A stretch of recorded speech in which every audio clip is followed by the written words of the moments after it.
the province of Tarlac and Quezon City. Mr. Pampanga, President. Mr. President. Oh, Pampanga and And Quezon Quezon City. I'm sorry for that. Mr. President, may I begin my interpellation by a short manifestation or rejoinder for that matter, considering that my interpellation was cut short yesterday. May I proceed, Mr. President? Mr. President, my interpellation yesterday was not intended to weaken our national position on our sovereignty, on our sovereign rights, but to strengthen it through clarity. Because in matters of sovereignty, maritime rights, and territorial claims, precision is patriotism. Ang layunin ko po dito, Mr. President, ay hindi upang ipagtanggol ang anumang banyagang interes, katulad ng China, kundi para patatagin at linawin ang ating paninindigan bilang isang bansa, upang kahit karaniwang mamamayan ay lubos na maintindihan ang sitwasyon, lalo na sa West Philippine Sea. Dahil ang pagtatanggol sa bayan ay nagsisimula sa pag-unawa at katotohanan. The purpose of my questions yesterday, Mr. President, was to point out gaps in our understanding and knowledge of the West Philippine Sea, in that there are key aspects that the arbitral award did not resolve, and that our laws from PD 1596 to RA 9522 and RA 1264 did not address. Thus, my call is for an open discussion of the issues as mature, not amateur persons. Today, the purpose of my questions is to demonstrate why we need to recalibrate our approach in order to bring immediate and concrete benefits to the people. Our method must be focused on bringing food to the tables and alleviating the burdens of our people.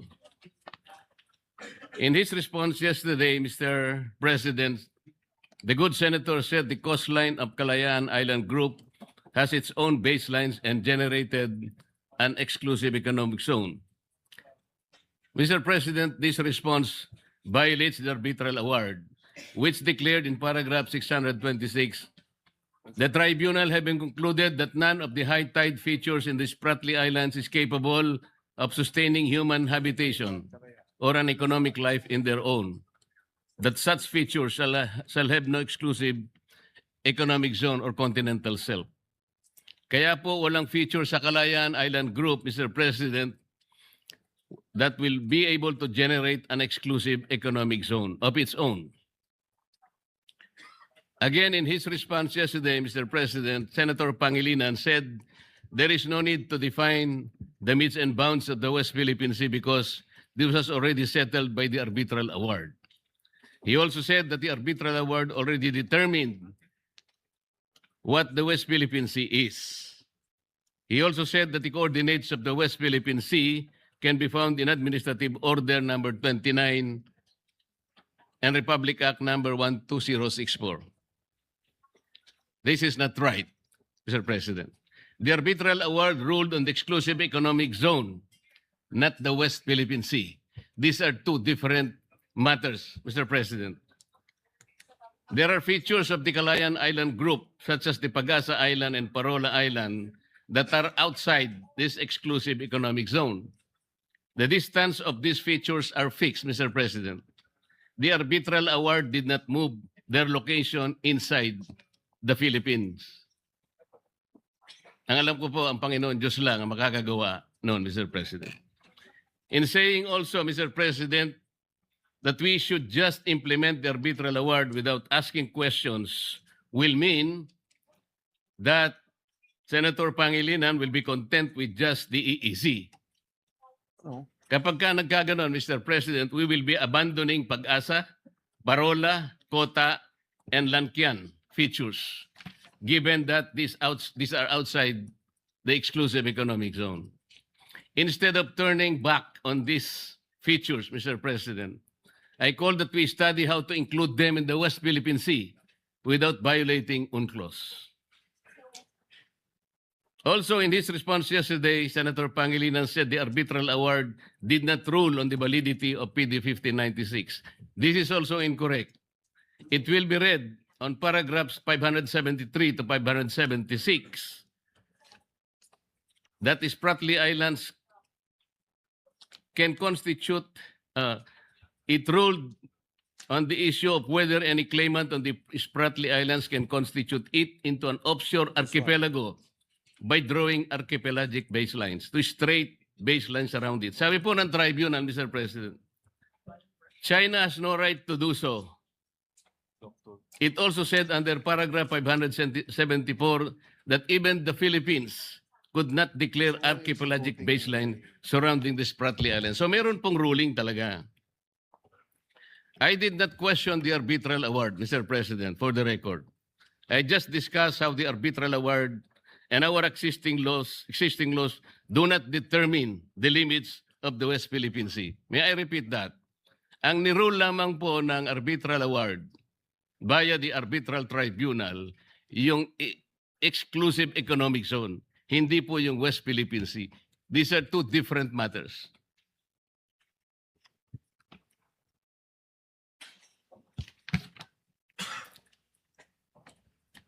In his response yesterday, Mr. President, Senator Pangilinan quoted the figure 500,000 square kilometers from Justice Carpio's book. Yet in Justice Carpio's decision in the Supreme Court in the case of Magallona versus Ermita, Mr. President, he quoted the government figure that the total area of Philippine EEZ is not 500,000 square kilometers, but only 382,669 square kilometers. If in his book, Justice Carpio included the Philippine rice in his computation, that is also questionable. Para kasing ang nangyari, parang sinama po nila yung Philippine rice.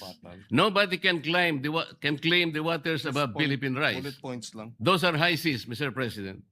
Nobody can claim Philippine rice. This is not a territory. As the Philippines cannot claim them, neither China can.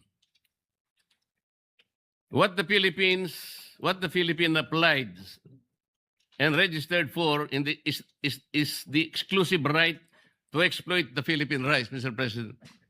The only way for China to grab the right is to apply and register with the United Nations. China did not oppose our application in the Philippine rice. It has not applied for that right until now, Mr. President.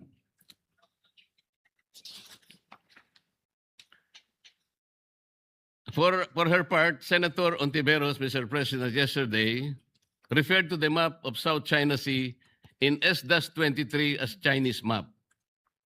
She also said that the numbers 6.1 and 6.2 are not coordinates.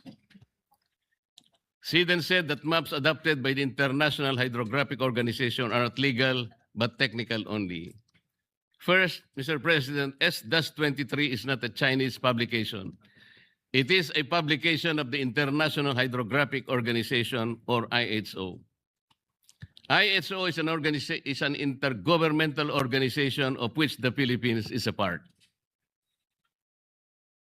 Second, as the note written beside the map says, the numbers 6.1 and 6.2, etc., refer to the chapter or sections where the coordinates of the bodies of waters can be found in S-23.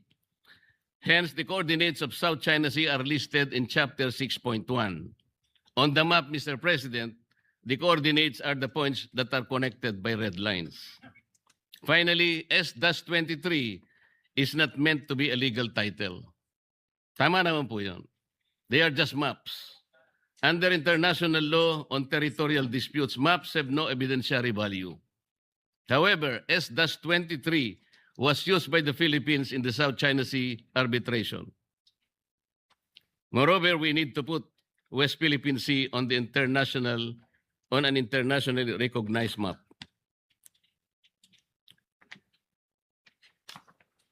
Let me begin now, Mr. President, by showing two maps. Pwedeng pakilagay yung first map.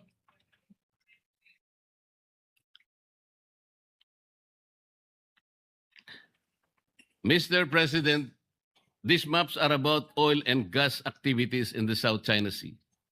On both maps, you will see squares and rectangles. They represent oil and gas blocks that have either been merely offered or already licensed and operating.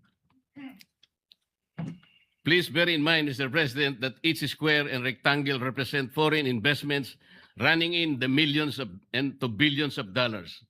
Moreover, basins with oil and gas are found on the coastal and central areas. Finally, China and Vietnam have exchanged gunfire, suffered casualties, blasted each other with water cannons, cut cables, rammed vehicles, and so on and so forth. China and Malaysia had a naval standoff. Hence, the territorial and maritime disputes between them are just as explosive. Map 1, Mr. President, was published by New York Times in 2013. It cited as source, the U.S. Office of Hydrographer. In Map 1, Mr. President, you will see gray squares and rectangles along the shallow coast of the South China Sea. Notice that adjacent to the Philippine coast are around 5 to 6 blocks. On the side of Malaysia, there are 12 to 15. Vietnam, 30 to 35.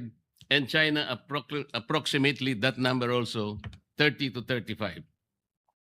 Then we go to Map 2. It was published in 2024 by the U.S. Energy Information Agency. First, you will notice the blocks have moved to the deep water areas. Second, the blocks colored in pink are those of the Philippines.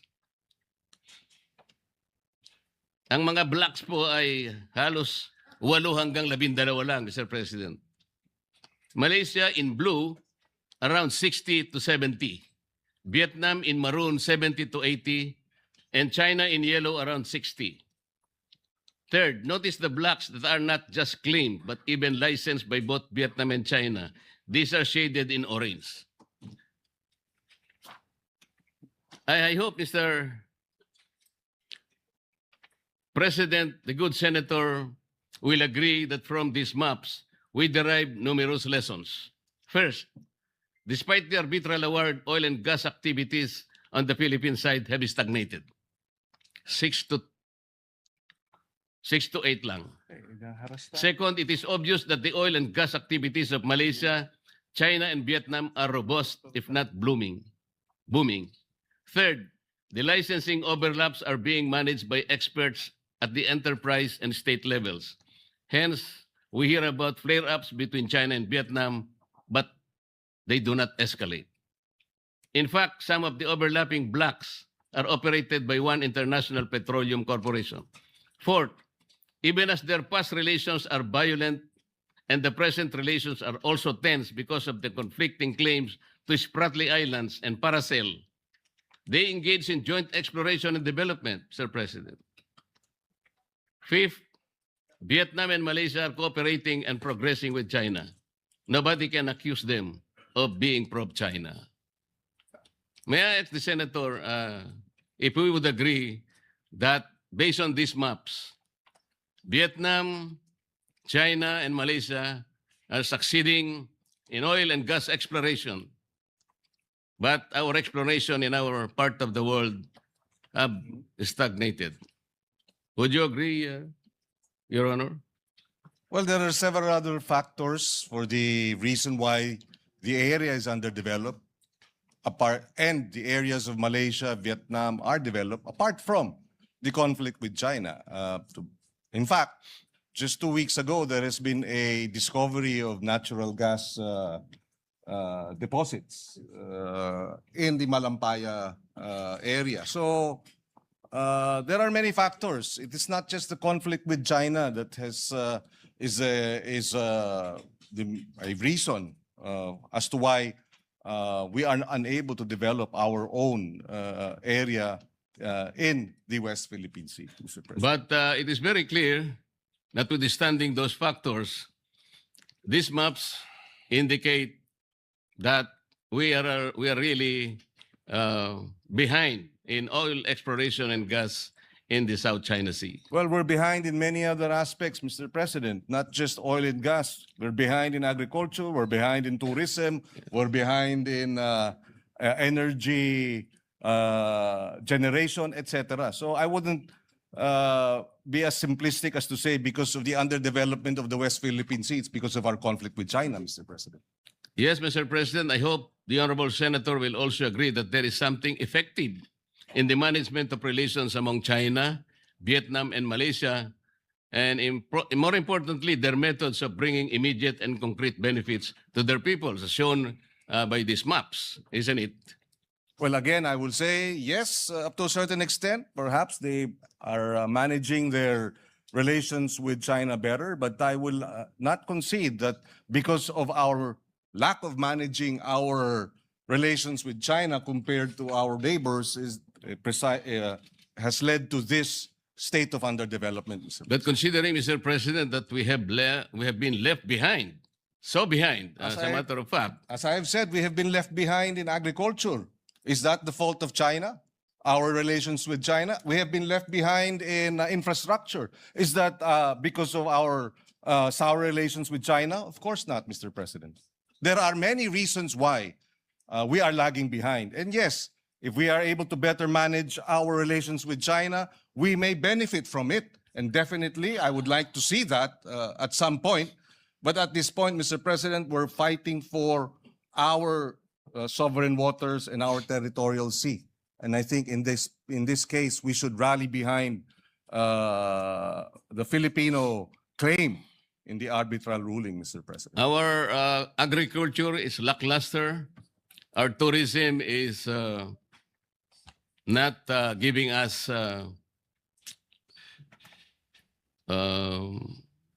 good statistics. Manufacturing is down. These are local problems, Mr. President.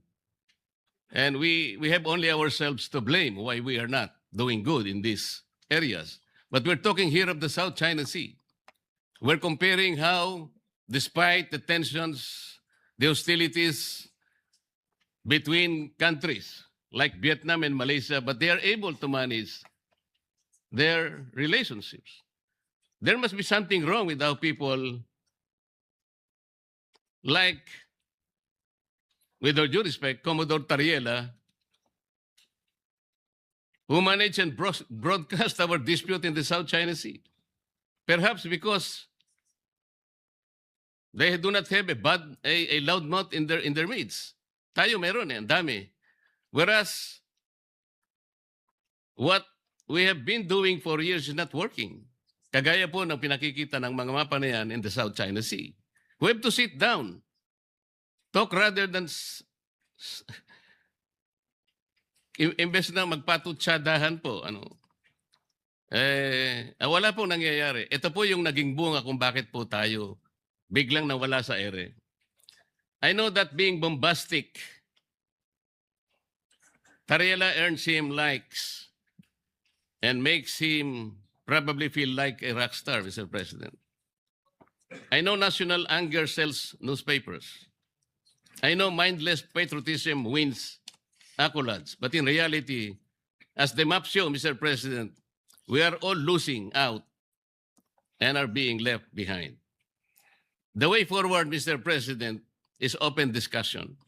The starting point is respect for each other's views and the views of our opposing claimants, be it China, Vietnam, Malaysia, etc. The draft resolution, with all due respect, is not the right start, Mr. President. Mr. President, if I may just point out, the matter of Commodore Torriela, whether we agree to his statements or not, is one issue.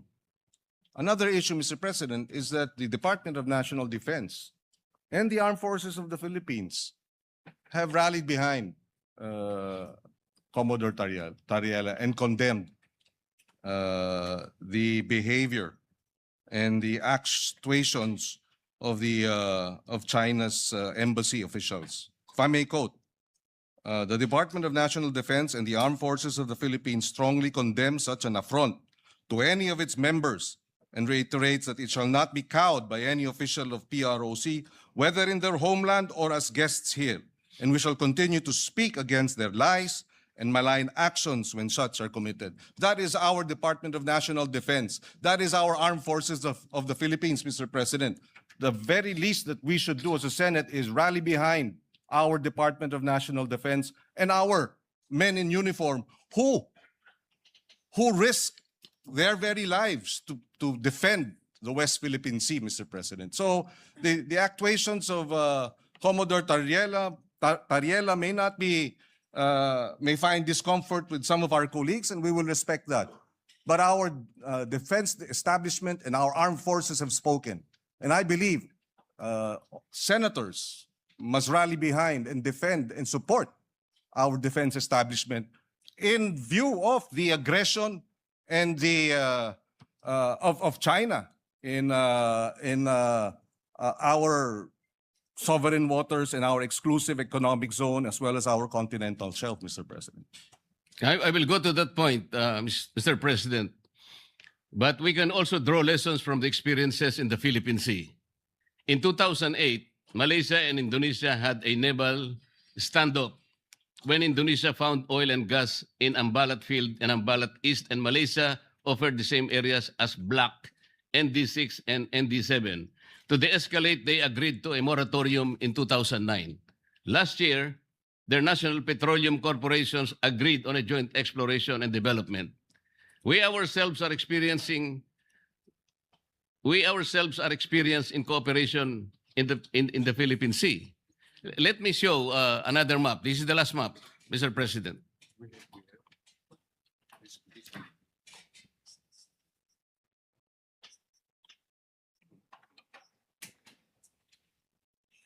Mr. President, just a fine point. Yes, we too have disputes with Vietnam, with Malaysia, and even Indonesia, Mr. President. But the difference is that they do not water cannon us, and they do not ram their ships, their coast guards, the Chinese Coast Guard, to our Philippine ships, Mr. President. It's an entirely different story in that regard, Mr. President.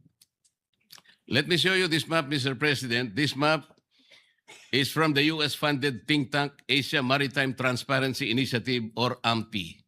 On the map are areas marked with X.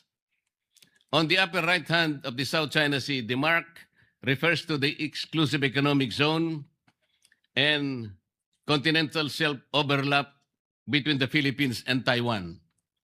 We have a fisheries and law enforcement agreement there.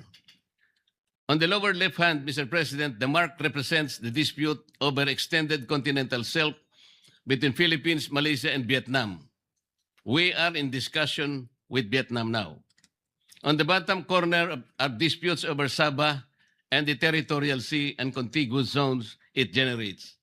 In Sulu Sea and Celebes Sea, we have a tri-point with Malaysia and Indonesia, and the same in the Philippines with Indonesia, Palau, Japan, and Taiwan, emanating from Pratas Island.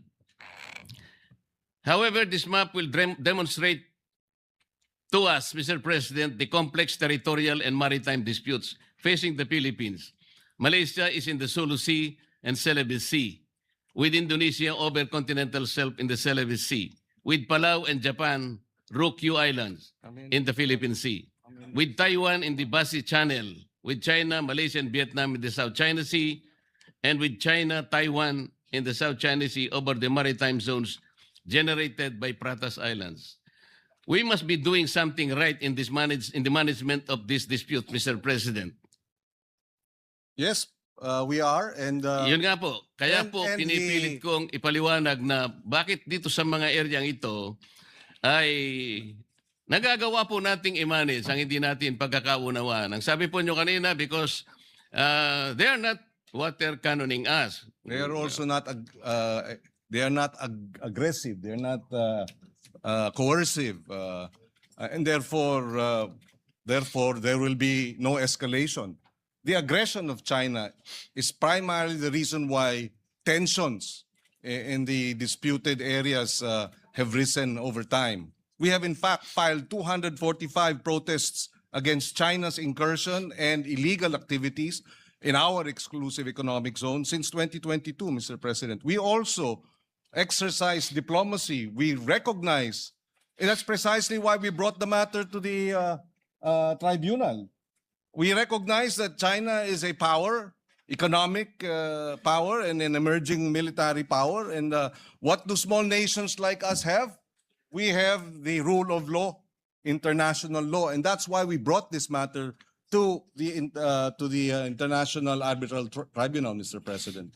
We are not the problem here, Mr. President. It is China, the aggression of China that is the problem here. Mr. President, si Commodore Tariela po ba ginawan ng caricatures or effigy yung mga heads of state ng Vietnam, ng Malaysia, at iba pang karatig bansa?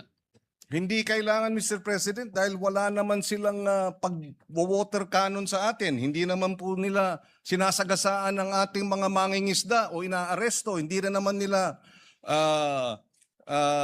yun na nga, binabangga, wino-water cannon. Yung may aksidente pa na kung saan yung Chinese vessel ay iniwanan ang 22 mga mangingisda natin. At sino ang sumalba sa kanila? Vietnam ang sumalba sa kanila. So bakit tayo makikipagpalitan ng maanghang na salita sa mga meron tayong sabihin na nating maritime disputes na hindi naman tayo inaapi at binabalahura at binabastos, Mr. President. Mr. President, hindi lang po si Commodore Tariela for the record. Ang pati ang ating Senate President, matapos nung binanggit yung persona ng grata, nagsalita ng baluktot, Mr. President. So sana maintindihan natin, hindi lang ito usupin ni Commodore Tariela. Hindi lang ito usupin ng mga senador o kaya mga kongresistang binabastos nila. Usupin ito ng Pilipinas na ipaglalaban natin ang atin at dapat magkaisa tayo, Mr. President. Pare-pareho po tayo sa posisyon na yon, Mr. President. Ang sinasabi ko lang, kailangan bang magkapatutsadahan ng walang katapusan? Ang pag-init po ng sitwasyon ay hindi po nakakabuti sa ating dalawang bansa. Walang katapusan na patutsadahan. Paano po natin kakalmahin? O halimbawa, paano natin papatay ng sunog sa isang bagay na susunog? Yun po ba'y bubuhusan natin ng gasolina?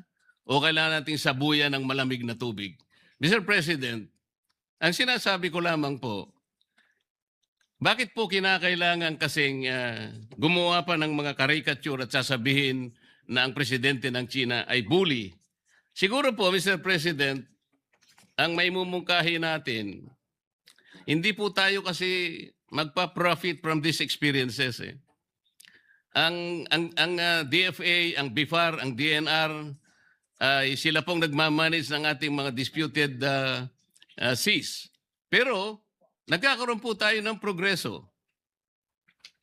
Hindi po sila nagano ng mga caricatures o megaphone diplomacy.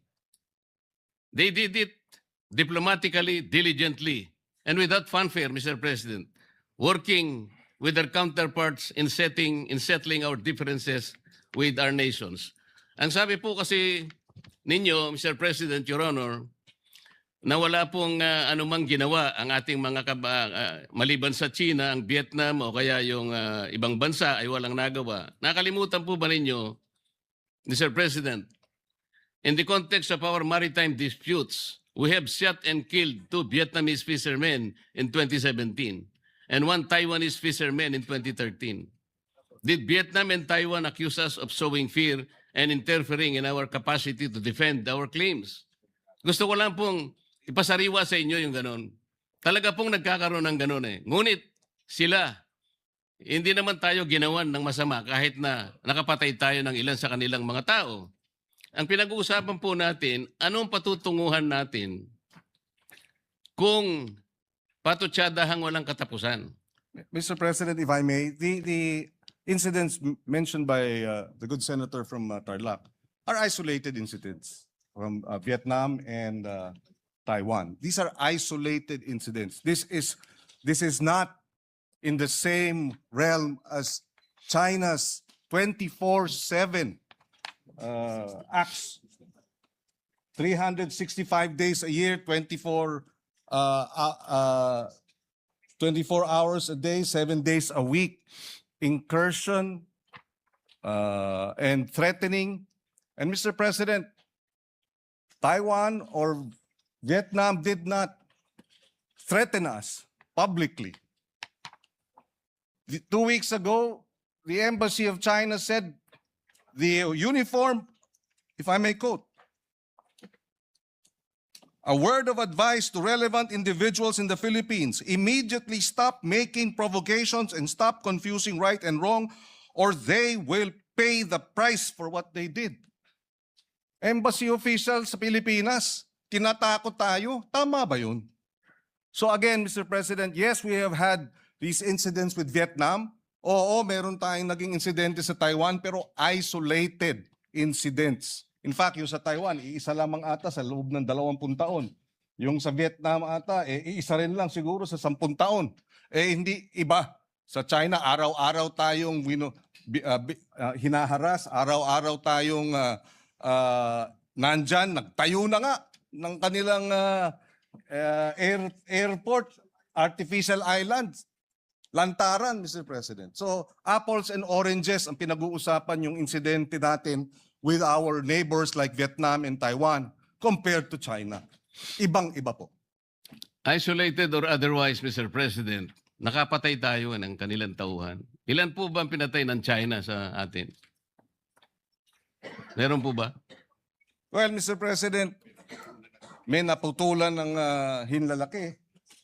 At yung 22 sinagasaan ng Chinese vessel at iniwanang mamatay, kung hindi sinalba ng Vietnamese fishermen, namatay na yung mga yun. So, Ilan po ba, Mr. President, ang sinalba ng China kamakailan? 17 Filipinos. 17 fishermen. at Ano po ang nagpapasalamat ginawa tayo. ni Commodore Tariela? At He was very nagpapasalamat tayo. condescending, Mr. President. Imbes na pasalamatan niya ng buong puso sapagkat 17 mga kababayan natin ang naisalba. Yung kanyang pagpapasalamat na ginawa is condescending, Mr. President. Uulitin ko. Let me suppose that the embassy that is challenging your position, Mr. President, is questioning your knowledge. What if the Vietnamese or Malaysian, what if China tells the Philippine embassy in Beijing not to post or publish views that contradict the international law opinions of Chinese officials? Would that be acceptable to the Philippines? I'm sorry, Mr. President. I beg your indulgence. You are saying that if Vietnam publishes, sorry, I missed the, No, the what if China tells the Philippine embassy in Beijing not to post or publish views that contradict the international law opinions of Chinese officials? Would that be acceptable to the Philippines? Halimbawa lang, sinabihan yung ating embahada doon. Huwag kayong magpapublish Yes, ng mga well, views. Well, Mr. President, that's their country. They will do what they will do. They will, in fact, there is no freedom of the press in China, Mr. President. So, if the government does that, then we will have to respect their position because we are merely guests in China, just as they are merely guests in the Philippines, Mr. President. I would disagree, Mr. President. That will be unacceptable to me. Another question. The Philippine Embassy in Beijing assists the Philippine Coast Guard and DND in monitoring Chinese vessels in the West Philippine Sea. Have you heard China complain that this essential work of the Philippine Embassy interferes with Chinese internal affairs? Mr. President, whether they complain or not, they're already in our exclusive economic zone. I'm sorry, but I'm trying to understand the position of the good gentleman in his defense of China and their position. I am not defending China, Mr. President. I said, sinabi ko na kanina, ang ating discussion ngayon is not in defense of any other countries. We are defending Philippine interest. Ang pangyayari lang, kailangan nating linawin, ano ba talagang pinagtatanggol natin?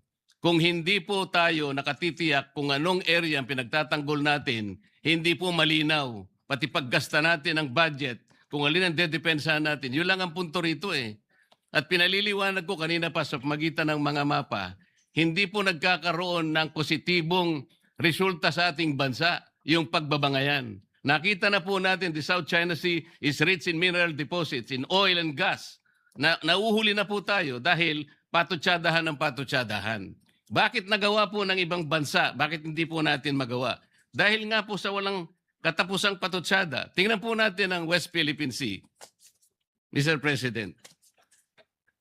Ang sabi po natin, wala pa po kasi sa mapa. Bakit po wala sa mapa, Mr. President? Kasi po hindi ginagawa ng ating mga ahensya ang dapat gawin. Ang sabi po kasi sa Administrative Order number 29, which was issued on September 5, 2012, more than a decade ago. Sabi po sa Section 3 ng Administrative Order 29, the National Mapping and Resource Information Authority, NAMRIA, shall produce and publish charts and maps of the Philippines reflecting the West Philippine Sea in accordance with this order.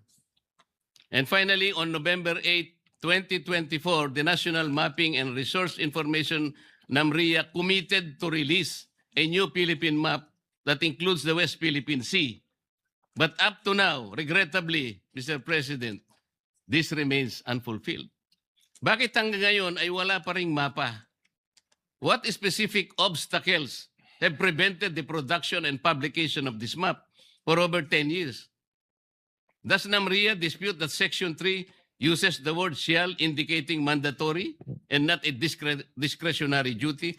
Mr. President, kung wala po tayong mapa na maibibigay sa IHO at madideposit sa United Nations, hindi po kailanman uusad ang ating itinataguyod na sana mailagay sa mapa ng mundo ang West Philippine Sea. Mr. Bakit President, hindi po natin, Mr. President, paano po natin may pagtatanggol ang teritoryo kung wala tayong malinaw na mapa, Mr. President? Mr. President, nabanggit na natin ito kahapon. Bumabalik tayo ulit doon sa usapin na ito. Pero babanggitin ko ulit, Mr. President. Maliwanag, Mr. President, na under Republic Act 9522, yung baseline law, Republic Act 12064, Philippine Maritime Zone Act, at yung AO 29, maliwanag na in-identify ang West Philippine Sea. Diyan nakasaad yung extent ng West Philippine Sea. It has been sufficiently and defined by these three government instruments and laws, Mr. President. So, hindi ko maintindihan bakit dahil walang meets and bounds, etc. ay ibig sabihin wala tayong maaring mahina ang ating claim. I beg to disagree, Mr. President. In fact, under our laws, meets and bounds refer to the baseline of 200 nautical miles. From baseline, 200 nautical miles ang ating exclusive economic zone. Merong 12 miles territorial sea, 24 miles contiguous zone, and so forth. Yun ang UNCLOS, Mr. President. Kaya hindi ko naintindihan bakit pinipilit itong pag-define ng meets and bounds ng West Philippine Sea kung na-define na. Besides, Mr. President, ayon sa UNCLOS, yung purpose ng pag-submit when UNCLOS obliges states to show the coordinates of maritime zones and submit and deposit the same, it is only for the purpose of publication and information. And it is made a condition, it is not made a condition sine qua non for entitlement. This is, Mr. President, UNCLOS Article 16, 75, and 84. So, hindi ibig sabihin dahil hindi natin nasasamite sa UNCLOS, gaya ng nabanggit ng ating butihing senador, na wala na tayong kapangyarihan o lakas o basehan para ipaglaban yung West Philippine Sea, Mr. President. It is only for purposes of publication and information.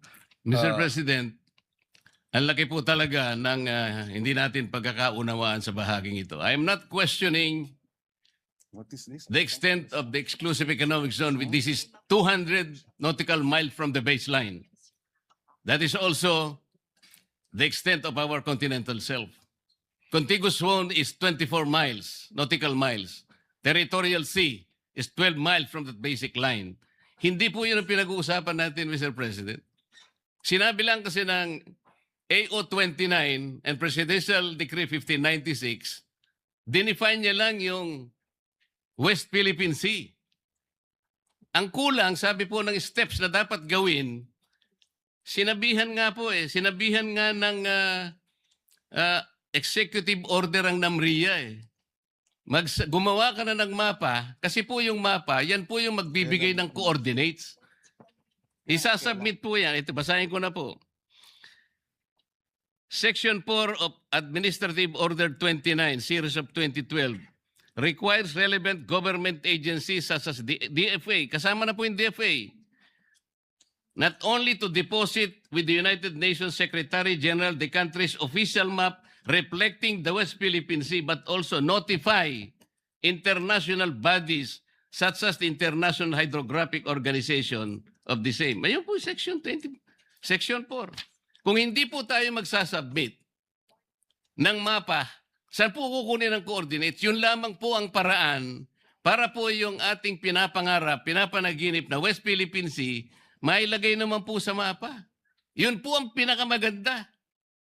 At pagkatapos nating mailagay sa mapa, ay lalakas po lahat ang ating paninindigan dahil nakalagay na po sa mapa eh. Kahapon po pinakita ko yung South China Sea. Hindi po ibig sabihin na yung South China Sea, sa China po yun. Hindi po. Pangalan lang yun eh. Yung 6.1, yun ang chapter po doon sa S-23 para basahin po ninyo at makita ang coordinates. Wala po tayong pinagtatalunan tungkol dito. Hindi ko po kailanman dinidepensa ng China. Gusto kong palakasin ang ating paninindigan dito. Bakit hindi po tayo magkaintindihan? Napakasimple lang nun.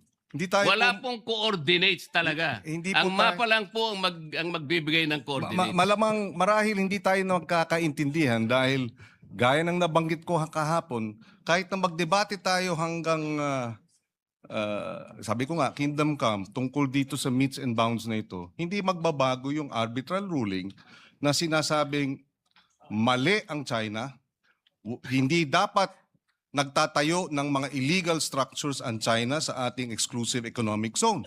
So bakit tayo bumabalik dito sa debate ng meets and bounds? Para sa ano? Para pahinain natin yung naging award natin sa International Tribunal? Para questionin natin na yung award natin ay kulang? Para bigyang duda na tayo nga ba'y nanalo? Hindi naman po siguro. Panalo tayo, binigay sa atin yan at hindi tayo mananalo kung hindi maliwanag ang ating mga karapatan at ang ating exclusive economic zone kahit na hindi pa nade-determine ang meets and bounds. Dahil yon ang sinasabi ng UNCLOS. UNCLOS ang basehan ng ating pagkapanalo. Walang pinag-uusapang meets and bounds sa usapin po nung determination ng ating exclusive economic zone, Mr. President. Sana po, kung maintindihan ng ating butihing senador yun, hindi tayo magkakaroon ng ganitong hindi pagkakaunawaan. Binanggit po ninyo kahapon yung Administrative Order 29 at saka yung Republic Act 12064. Ang sabi po ninyo, doon makikita yung mga coordinates. Basahin po ninyo kung merong Hindi coordinates po doon. natin Wala po. sinabing doon po makikita ang coordinates. Ang sinabi po natin ay nakadefine doon ang ating ang West Philippine Sea. Dinefine nga po, Mr. President, na pinag-uusapan, paano maitatala nga po sa mapa? Ayaw po nating itala sa mapa, Mr. President. Yun lang po ang punto eh. Binabanggit kasi natin at sa batas natin, ni-require po ang NAMRIA at ni-require din ng DFA na mag-submit ng mapa hanggang ngayon. 12 years na po ang nakararaan. Ba't hindi po natin maitala? Point of information, Napaka-importante Mr. po na President. magkaroon. Just for the information of the good senator, 2024, meron na pong mapa ang NAMRIA.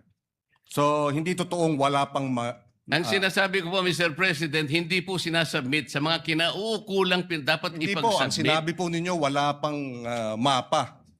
Iba po yung hindi sinasubmit. Kahit na may mapa po, kung hindi nyo sinasubmit, hindi rin po tayo Pero magtatagumpay sa correction ating lang po. paninindigan na maitala natin po sa pandaigdigan talaan ng mga dagat ang West Philippine. Hindi po ba importante sa inyo na maitala natin ang West Philippine Sea? Mr. Senator, President, Point of information, Mr. with the President. indulgence of Senator Pangilinan, Senator Risa Ontiveros, you're recognized. Salamat po, Mr. President. Tama po si Senator Pangilinan.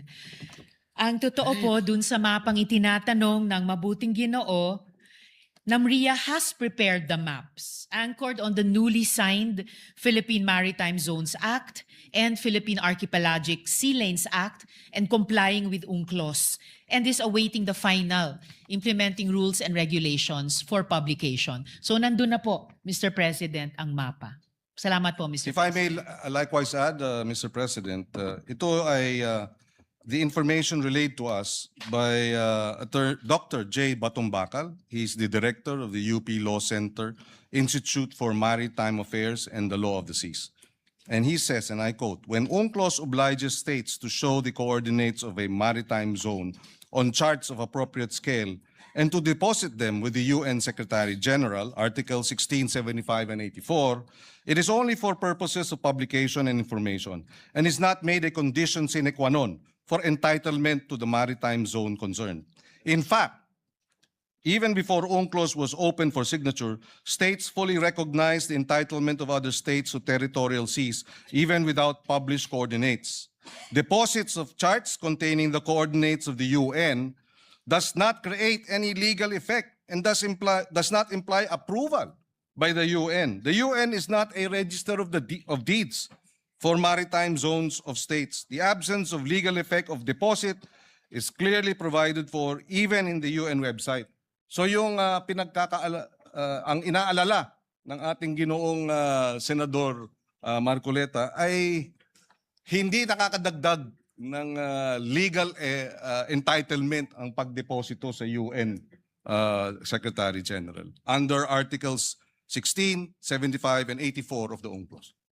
So, ibig sabihin, Mr. President, yung Section 3 at saka Section 4 ng Administrative Order number 29, ay babaliwalain na natin. Inuutusan po kasi ang NAMRIA at saka ang DFA na gumawa ng mapa at i-deposit nga sa United Nations and notify accordingly relevant international organizations such as the International Hydrographic Organization and the United Nations Conference on the Standardization of Geographical Names. Hindi po importante sa atin yung Administrative Order number 29. Yung Administrative Order number 29, Mr. President, ay 2012. Yung Republic Act 12064, yung Philippine Maritime Zones Act, ay 2024. So superseded na yung binabanggit na provision ng RA 12064. Mr. President, hindi po ganun. Wala pong nasusupersede dito. Yung 12064, nire-enforce nga po eh. Pati yung Presidential Decree 1596. Basahin po ninyo lahat para magkaintindihan tayo ng lubusan. Ang pinag-uusapan po kasi natin, while our laws define the extent of our West Philippine Sea, tayo naman po itinatagubilin na gumawa ng paraan para sa ganun, may sama pa yon para po yung mga coordinates na yon ay maisumite sa United Nations Secretary General at sa mga kinauukulang mga ahensya internasyonal. Yun po kasi ang sinabi ng mga batas natin. Sapagkat, alinman sa batas natin, walang sinasaad na coordinates. Ang coordinates po, ang gagawa po niya NAMRIA. At yan po ay base sa mapa na kanilang gagawin. Yun lamang po ang punto, Mr. President. Wala yatang masyadong dapat na pagdebatihan sa puntong yun. Sapagkat ako, kayo, Mr. President, and the good Senator, gusto rin natin talagang ipaglaban ng tsaga ng atin. Mas maganda kasing ilaban ito kung malinaw na nasa mapa tayo ng pandaigdigang talaan ng mga dagat. That is the whole point, Mr. President. we note, Mr. President, the concern, and I agree with him in that regard that it would be better for us if we do have those coordinates, but it does not in any way diminish what we are entitled to under the arbitral ruling, Mr. President. So, Whether mga konting tanong na lang, Mr. President. With your indulgence. Yes, please. I'm more than willing to the gentleman from Tarlac and Pampanga, Mr. President. In your sponsorship, Mr. President, you said that the proposed resolution is in defense of our officials when they speak on behalf of our nation. That is correct. Yes, Mr. President. Is the Honorable Senator aware that the Philippine government has a minimum 5 officials who speak on matters relating to the West Philippine Sea? I believe so. You have the DFA, you have the DND, you have, in fact, the more, for me, if you ask me, this is the indicator of a vibrant democracy, Mr. President. But yes, there are about 5, maybe more, even senators and congressmen are likewise speaking on the matter. To be more accurate, Mr. President, Commodore Tariela is the spokesperson of PCG. Assistant Director General Cornelio Valencia Jr., National Security Council. Rear Admiral Joy Vincent Trinidad, Army. Retired Vice Admiral Alexander Lopez, NMC. Consul General Angelica Escalona, DFA. And Nazario Briguera Bifar. They all speak to the public about the West Philippine Sea. Pero, Mr. President, bukod po kay Commodore Tariela, sila po ba ay nagpupunta sa mga eskwelahan at nagdi-discuss at sinasabi na bully ang presidente ng China? Ito lang ang punto eh. Meron pang kalakip na mga caricatures portraying their leader in a very negative and I would say embarrassing presentation. Well, Mr. President,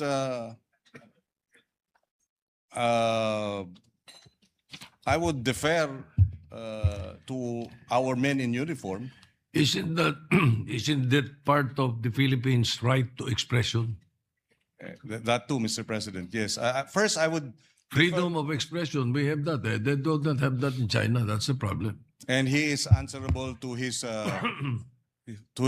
superior officer, and the DND and the armed forces have already issued a public statement in support of their men in uniform when they speak on the issue, because precisely the bullying. In fact, the DND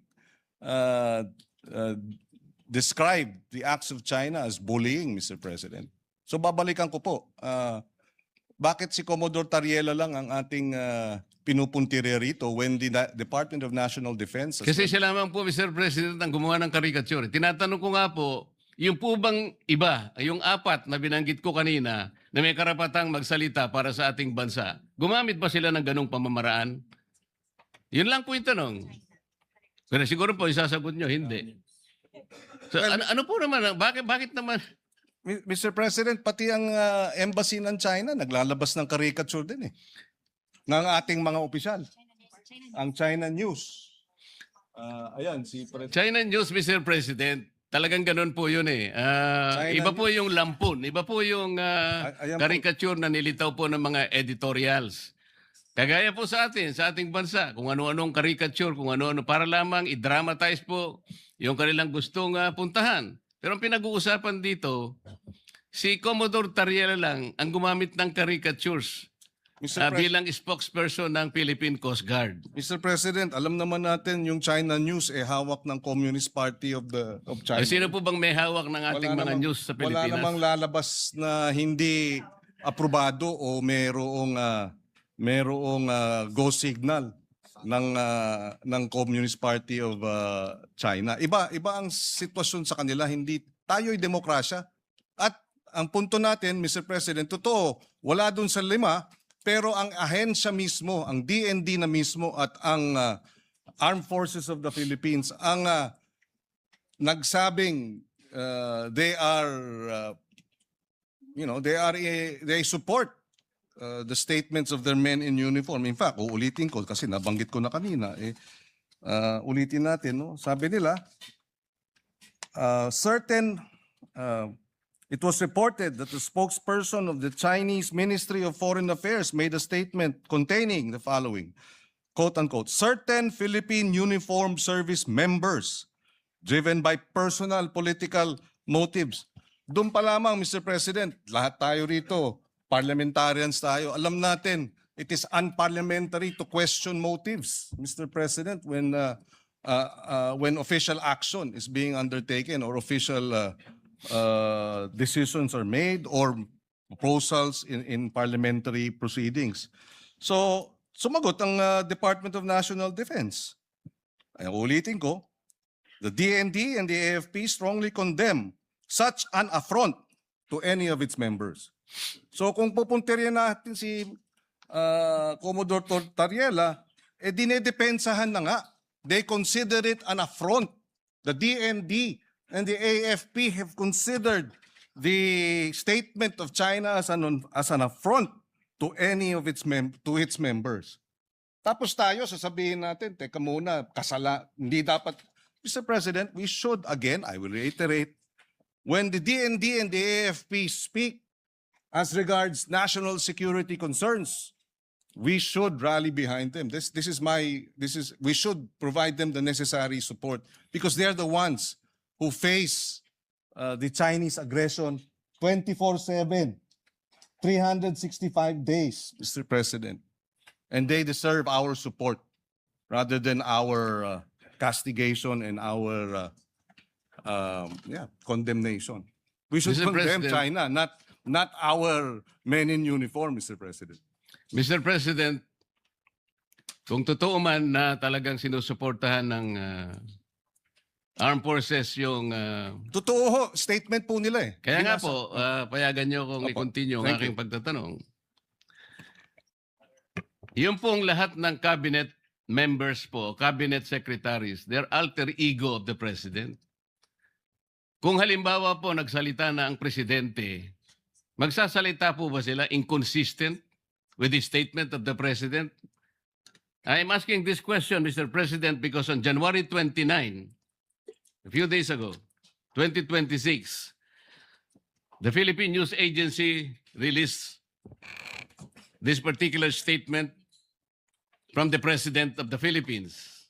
By whom? PBBM supports a firm with diplomacy approach in dealing with the rising war of words between Philippines and the Chinese officials over the West Philippine Sea. Pag pinag-uusapan po natin diplomacy, tama po ba yung ginagawa ni... Ako po, sinasabi ko lang, nagsalita na po ang Pangulo eh. Firm with diplomacy. Alam po kasi ng Pangulo natin, Mr. President, walang kapupuntahan yung patut sa dahan. Meron po akong record ng mga patut sa dahan, Mr. President, from January 1 hanggang kahapon. Ito po, January 1, nanggaling po sa ating iginagalang na senador. January 9, galing po ay Commodore Tariela. January 10, Tariela na naman. January 12, Philippine National Maritime Council. January 13, Representative De Lima. January 15, Commodore Tariela. January 14 and 15, Commodore Tariela. January 16, Tariela pa rin. January 16, Representative Shell Jokno of the House of Representatives. January 17, National Maritime Council. January 19, Akbayan Party List. January 20, Senator Ontiveros posting on her FB. January 22, Tariela na naman. January 23, again, Senator Ontiveros and Strat-Based Institute. January 23 again, nasama po kayo, Senator Kiko. January 24, Tariela na naman. Napakarami po, 3 yung kay Tariela on January 24. January 25, Senator Erwin Tulfo, January 26, si Tariela na naman po. January 27, si Tariela na naman po. Sa tuwing ganito ang ginagawa natin, sagot ng sagot po ang Chinese Embassy. So wala na pong katapusan na pag-iringan at pasaringan na po ito, Mr. President. Ito po bang tagal ng pagpapatutsadahan na to, Mr. President? Nakakahuli po ba tayo kahit na ilang kilong galunggong lang sa West Philippine Sea?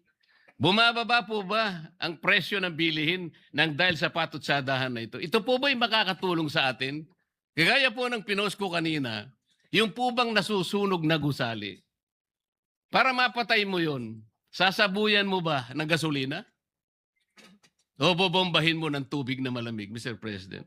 Ito lamang po ang pinakapunto rito eh. Mr. President, wala po akong ginagawa para depensahan ang China. Ang ginagawa ko po para magkaisa tayo, hanapin natin ang talagang paraan, paano natin lalong palakasin ang paninindigan na to at magsimula tayo. Sana po maitala natin sa lalong madaling panahon yung mapa ng West Philippine Sea at magkaisa tayo ngayon. Ipilit natin yun. Pero kung wala pa po yun, yun nga po, puro ang tinatawag po natin ay megaphone diplomacy na hindi po nakakatulong kahit paano natin kwentahin, Mr. President. Maraming salamat po, Mr. President, at maraming salamat sa inyong panahon, good Senator. At sana sa mga susunod pang panahon ay makapiling natin ang mga ilang taong binanggit sa kapulungan ito para magkaroon po tayo ng kahit na seminar lang. Lalo po nating mapag-aralan kung saan tayo nang gagaling sa lahat ng panig, Mr. President. Thank you.